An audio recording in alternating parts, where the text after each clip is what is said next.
বিষ্ণু ইসলাম সেজদায় পড়ে তাসবিহ পড়তেন, সুবহান রাব্বিয়াল আ'লা, সুবহান রাব্বিয়াল আ'লা। এর অর্থটা খুব সুন্দর। সুবহান রাব্বিয়াল আ'লা মানে আমি আমার রবের পবিত্রতা ঘোষণা করছি, যিনি হচ্ছেন আল আ'লা, সর্বোচ্চ, সবচেয়ে বড়। তার চেয়ে বড় কেউ হতে পারে না।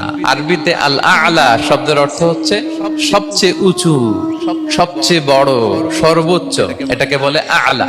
আর আরবিতে সবচেয়ে খাটো, সবচেয়ে নিচু, সবচেয়ে নিম্নে, এটার আরবি হচ্ছে আল আসফাল। আল্লাহ তাআলা কোরআনে বলেছেন, ইন্নাল মুনাফিকিনা ফিদ দারকিল আসফালি মিনান নার, মুনাফিকরা জাহান্নামের একেবারে নিচে থাকবে। তাহলে সবচেয়ে নিচু অবস্থানকে বলে আসফাল, আর সবচেয়ে উঁচু অবস্থানকে বলে আ'লা। আমরা ওইটাই বলি আল্লাহকে, সুবহান রাব্বিয়াল আ'লা, আমি আমার রবের পবিত্রতা ঘোষণা করছি, যিনি আ'লা, সর্বোচ্চ। তিনি যখন আ'লা, তখন আমাদের অবস্থাটা কি? সেজদা মানে হচ্ছে আমার কপাল, আমার নাক। মানুষ তার দেহের সবচাইতে দামি অঙ্গ মাটিতে ঘষতে শুরু করে ওই টাইমে, ঠিক কিনা? মানে আমার ইগো, আমার অহংকার, আমার দাম্ভিকতা সবকিছু ঝেড়ে ফেলে দিয়ে আমি আমার সর্বোচ্চ সাবমিসিভনেস, লয়ালটি, আনুগত্য, হাম্বলনেস, বিনয় আল্লাহর কাছে দেখাচ্ছি। সেজদায় আমরা যত ছোট হই, এর চেয়ে ছোট আর হওয়া যায় না।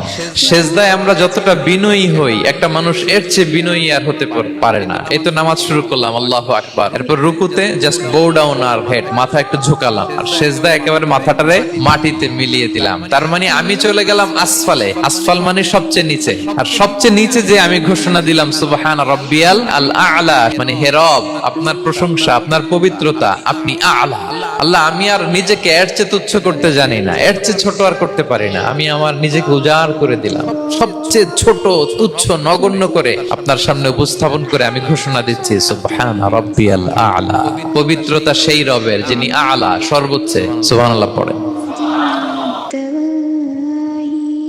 تدوسين المصاحب في التراب وأعجب من مريدك وهو يدري بأنك في الورى ملجابي ولولا أن لي معنى جميلا لبعت المؤسفين